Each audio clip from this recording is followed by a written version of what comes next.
الحمد لله الذي وهب لي على الكبر إسماعيل وإسحاق إن ربي لسميع الدعاء رب اجعلني مقيم الصلاة ومن ذريتي ربنا وتقبل دعاء ربنا اغفر لي ولوالدي وللمؤمنين يوم يقوم الحساب آمنت بالله صدق الله ومولانا العظيم صدق رسوله النبی الکریم۔ عزیز ساتھیو، اللہ کی حمد و ثنا کے بعد اللہ سے دعا ہے کہ اللہ ہم سب کو قرآن حکیم پڑھنے سمجھنے اور اس پہ عمل کرنے کی توفیق عطا فرمائے۔ اطیع اللہ و اطیع رسول صلی اللہ علیہ وآلہ وسلم پر ہمیشہ ثابت کرم فرمائے۔ عزیز ساتھیو، پچھلے چند جمعہ کے خطاب میں ہم نے حضرت ابراہیم علیہ السلام اور حضرت ابراہیم علیہ السلام کی قربانیاں، حضرت اسماعیل علیہ السلام اور دین اسلام کے لیے جو ان کی قربانی ہے وہ ہم نے عرض کی۔ اسی کے ساتھ یہ بھی حضرت ابراہیم علیہ السلام کی توحید اور ایمان کی پختگی اور اللہ پر کامل یقین ہونے کی اور اللہ کے ساتھ انس اور محبت کی اسی کی ایک کڑی ہے کہ جب حضرت ابراہیم علیہ السلام پیدائش سے لے کر بڑھاپے تک اور پھر بڑھاپے میں جب اولاد عطا فرمائی تو پھر آزمائشوں میں پوری زندگی گزاری۔ پچھلے جمعے میں ہم نے عرض کیا کہ حضرت اسماعیل علیہ السلام کی قربانی کہ کون وہ مرد جوان ہے کہ جو اپنے لخت جگر کو اپنے ہاتھوں سے قربان کرے، ذبح کرے۔ یہ حضرت ابراہیم خلیل اللہ کی اللہ سے محبت اور اللہ کے یقین کی اور دین اسلام کی محبت کی ایک اہم نشانی تھی۔ اور اس کے بعد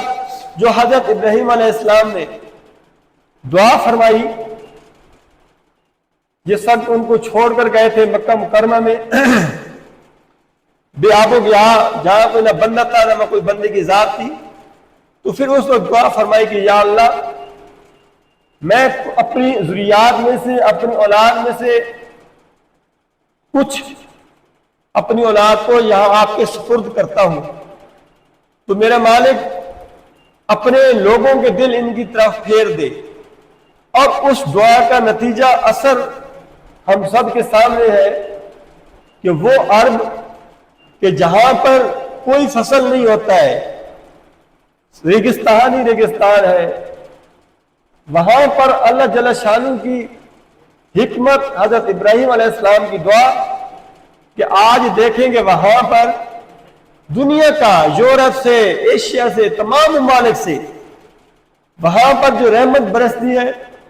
وہاں پر جو اناج آتا ہے، ان کی منڈیوں میں دیکھیں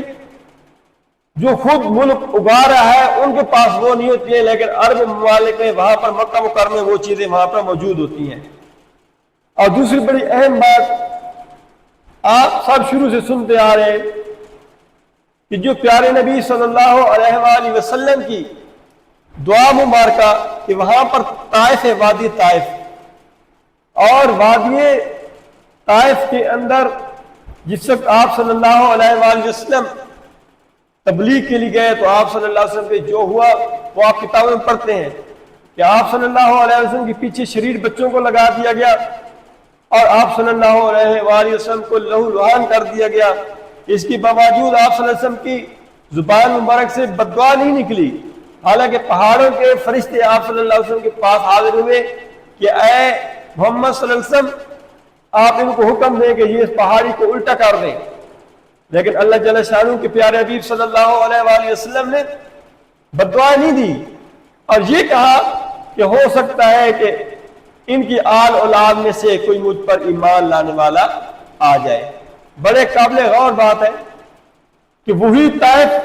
کہ پورے عرب میں کوئی فصل نہیں ہوتا ہے اور اس طائف کے اندر دنیا کے ہر قسم کی آپ کی پھل، سبزیاں، فصلیں اس طائف وادی کے اندر ہوتے ہیں جو پوری مکہ مکرمہ کو وہ فراہم کرتے ہیں۔ اور پھر جو دوسری دعا حضرت ابراہیم علیہ السلام نے فرمائی، ربنا وابعث فیہم رسولا